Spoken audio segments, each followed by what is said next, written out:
नमस्कार दोस्तों, मैं रीति 22 साल की एक साधारण पर कुछ ज्यादा ही भावुक लड़की हूँ। और आज जिस कहानी को मैं अपने दिल से निकालकर आपके सामने रख रही हूँ, वो मेरे भाई के दोस्त के साथ मेरे भीतर धीरे धीरे पनपे उस एहसास की है जो पहले तो मुझे खुद समझ नहीं आया, और जब समझ आया तब तक वो एहसास मेरे पूरे दिल पर काबिज हो चुका था। मेरा नाम रीति है, मैं ग्रेजुएशन कर रही हूँ और अपने माता पिता और बड़े भाई राघव के साथ रहती हूँ। हमारे घर में माहौल हमेशा हल्का और घरेलू सा रहता है। मैं ज्यादा बाहर नहीं जाती, हमेशा पढ़ाई और घर के कामों में लगी रहती हूँ। लेकिन उस दिन मेरी जिंदगी में कुछ अलग ही घट गया जब भाई का दोस्त आरव पहली बार हमारे घर आया। आरव मेरे भाई का कॉलेज वाला करीबी दोस्त है। उम्र करीब 24 के आसपास, लंबा सीधा माथा, साफ रंग, मुस्कान ऐसी कि जैसे किसी के दिल में जगह बना ले। और सबसे बढ़कर उसकी बातों में एक नम्रता थी जो उसे बाकी लड़कों से अलग बनाती थी। मैंने उसे पहली बार ड्राइंग रूम में देखा, तब मैं किचन से पानी लेकर बाहर आ रही थी, और जैसे ही मैंने नजर उठाई उसकी आंखें मेरी आंखों से मिली। मेरी धड़कन एक पल के लिए जैसे अटक गई ना जाने क्यों, लेकिन उस एक नजर में जैसे मेरे भीतर कोई हल्की सी लहर दौड़ गई। मैं उस लहर को समझ तो नहीं पाई, लेकिन ये जान गई कि कुछ तो बदल गया है। आरव ने मुस्कुराकर मेरी तरफ देखा और हल्का सा सिर झुका दिया। मैं बस हड़बड़ाकर किचन की तरफ मुड़ गई, लेकिन दिल तो जैसे मेरे सीने में धीरे धीरे धड़कने लगा था। भाई उसे कमरे में ले गए, लेकिन मेरी कानों की संवेदनाएं बार बार उसी आवाज को ढूंढ रही थी। उसकी धीमी बातें, उसकी हंसी, और मैंने महसूस किया कि मैं चाहकर भी उससे अनजान नहीं रह पा रही हूँ। मेरी नजरें अक्सर बिना वजह उस तरफ चली जाती थी जहां से उसकी आवाज आती थी। शाम को जब वह जाने लगा तो उसने एक बार फिर मेरी तरफ देखकर मुस्कुराया। उस मुस्कान में एक गर्माहट थी जो मेरे दिल तक पहुंच गई। उस रात मैं अपने कमरे में सोने की कोशिश कर रही थी, लेकिन दिमाग में बस आरव की छवि घूम रही थी। उसकी हंसी, उसकी आंखें और उसका शांत सा स्वभाव जिसने मुझे पहली ही मुलाकात में कुछ महसूस करा दिया था।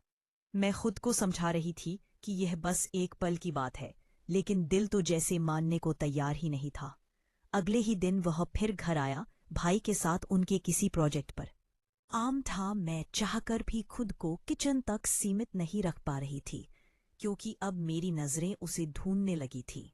और जैसे ही वह मेरी तरफ देखता, मेरा दिल धड़क कर पास चलाता था। उस दिन शायद उसने भी मुझे ज्यादा गौर से देखा। मैं महसूस कर सकती थी उसकी आंखों की नरमी में एक खामोश सा आकर्षण था। जब मैं पानी लेकर उनके कमरे के पास पहुंची तो उसने दरवाजा खोलते ही कहा, आप परेशान मत हो, मैं ले लेता हूं। और उसने मेरी हथेली से गिलास लगभग छूते हुए लिया। उस हल्के से स्पर्श में मेरे भीतर एक अनकहा एहसास जन्म ले चुका था। मैंने सिर झुका लिया, लेकिन उसकी नजरों की गर्माहट ने मुझे वहीं रोक दिया। अगले कुछ दिनों तक उसकी हमारे घर आवाजाही बढ़ी, और मेरा दिल भी हर बार उसे देखकर कुछ नया महसूस करने लगा। मैं अक्सर उसके सामने अनजाने में संवारने लगी थी। बाल ठीक करना, हल्का सा काजल लगाना और खुद को आत्मविश्वास से भरकर दिखाने की कोशिश करना। शायद मैं चाहती थी कि वह मुझे नोटिस करे, और सच कहूं तो वह मुझे नोटिस करता भी था।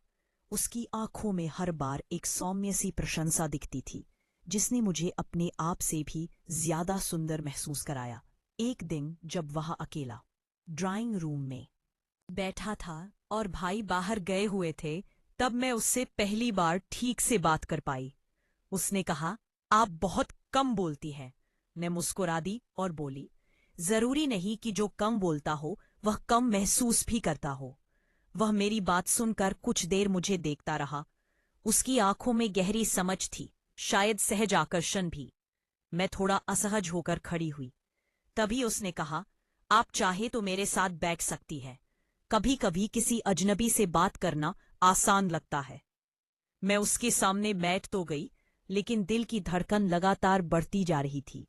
उसके सवाल सरल थे, लेकिन उन सवालों के बीच जो नजरें वह मुझ पर डालता था, उनमें एक ऐसी नरमी थी जिसने मेरे भीतर एक अजीब सी गर्मी पैदा कर दी। पूछ रहा था, आप क्या पढ़ती हैं, क्या पसंद करती हैं? और हर जवाब के बाद वह हल्का सा मुस्कुराकर सिर हिलाता था, जैसे मेरी हर बात उसे दिलचस्प लग रही हो।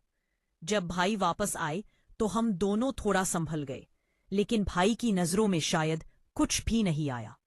अगले कुछ दिनों में मैं और आरव एक दूसरे के लिए जैसे आदतन बनते जा रहे थे। जब भी वह घर आता, मेरा दिल खुद को संभालने की कोशिश करता, लेकिन उसकी उपस्थिति ही इतनी गहरी थी कि मैं चाहकर भी उससे दूर नहीं रह पा रही थी।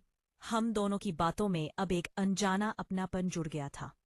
हर बार वह मेरे सामने थोड़ा और खुल जाता था और मैं उसकी बातों में खो जाती थी। एक शाम भाई घर पर नहीं था और आरव किसी काम से आया था। मैंने दरवाजा खोला तो वह कुछ पल मुझे देखता ही रह गया। उसने कहा, आज आप कुछ थकी हुई लग रही है, सब ठीक है?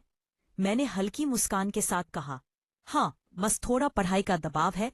तो उसने कहा, अगर आप चाहे तो थोड़ी देर बाहर बैठकर बात कर लेते हैं, अच्छा लगेगा। मैंने भी हाँ कर दी। हम दोनों छत पर जाकर बैठे। हवा हल्की थी, लेकिन मेरे भीतर की हलचल उससे कहीं ज्यादा थी। वह मेरे पास बैठा और बोला, आप बहुत अलग है, बहुत शांत और दिल से साफ। मैंने सिर झुका लिया, लेकिन उसके शब्द जैसे दिल को छू गए। फिर उसने मुझे धीरे से देखा और कहा, अगर आपको लगे कि मैं कुछ ज्यादा कह रहा हूं तो बता दीजिए, लेकिन मुझे आपका साथ सच में अच्छा लगता है। मैं कुछ बोल नहीं पाई, लेकिन मेरी खामोशी ही शायद मेरा जवाब थी। उसकी आंखें मेरे चेहरे पर टिकी थी और मेरे भीतर जैसे कोई सिकुड़ कर फिर हल्का सा फैल गया।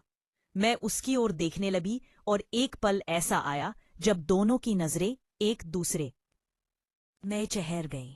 वह पल कुछ ज्यादा ही करीब का था। उसके चेहरे की गर्माहट, उसकी आंखों में दिखती चाहत और हमारे बीच की खामोश दूरी धीरे धीरे घटने लगी थी। मैंने देखा कि वह मेरे हाथों की ओर देख रहा है। फिर उसने धीरे से कहा, अगर मैं कहूं कि आप बहुत खूबसूरत हैं, तो क्या आप मानेंगी? मैं थोड़ा झेप गई, लेकिन मेरा दिल चाह रहा था कि वह यह बार बार कहे। उस पल में हमारे बीच जो खामोश लम्हा बना था, उसमें एक हल्की सी नजदीकी थी, जो शब्दों से नहीं बल्कि एहसास से बन रही थी। हमारी बातचीत अब धीरे धीरे निजी होती जा रही थी। वह कभी मेरी हंसी को देखता तो कभी मेरी आंखों को, और मैं उसके हर छोटे भाव को महसूस कर पाती थी। शायद प्यार कहना जल्दबाजी होती, लेकिन आकर्षण जरूर बढ़ चुका था। उस दिन जब वह जाने लगा तो उसने मेरे हाथ को हल्का सा छुआ। एक पल के लिए जैसे मेरी सांस रुक गई। उसके इस छोटे से स्पर्श ने मेरे भीतर एक गर्म लहर दौड़ा दी और मैं खुद को रोक न सकी और उसकी ओर देखने लगी। उसने धीमी आवाज में कहा, मैं आपकी इजाजत के बिना कभी कोई सीमा पार नहीं करूंगा, लेकिन आपकी आंखें कह रही हैं कि मैं गलत भी नहीं हूं। मेरी आंखें झुक गईं, लेकिन दिल ने पहली बार खुद को उसके सामने खुला महसूस किया। उस रात मुझे नींद नहीं आई।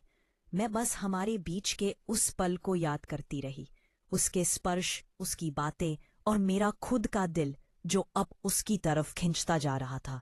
धीरे धीरे मेरे भीतर उसके लिए चाहत गहरी होती जा रही थी और मुझे यह भी लगने लगा था कि वह भी मुझे उसी भाव से देखता है। हर बार जब वह आता था घर, जैसे थोड़ा और रोशन हो जाता था। मैं उसके सामने बैठकर कुछ नहीं कहती, लेकिन मेरी नजरें उसकी हर हरकत को साइलेंटली फॉलो करती थीं और वह भी जैसे मेरी खामोश बातों को पढ़ता था। एक दिन भाई के बाहर जाने पर हम दोनों फिर छत पर मिले। इस बार बातें कम थीं, एहसास ज्यादा। वह मुझे देखकर कुछ पल चुप रहा, फिर बोला, आप जानती हैं, आपके साथ होने से मेरे भीतर एक अजीब सी शांति आती है, जैसे किसी अपने के पास बैठा हूं। मैं उसकी आंखों में गहराई से देखने लगी और बोली, शायद इसीलिए क्योंकि मैं भी आपको अपने जैसा ही महसूस करती हूँ।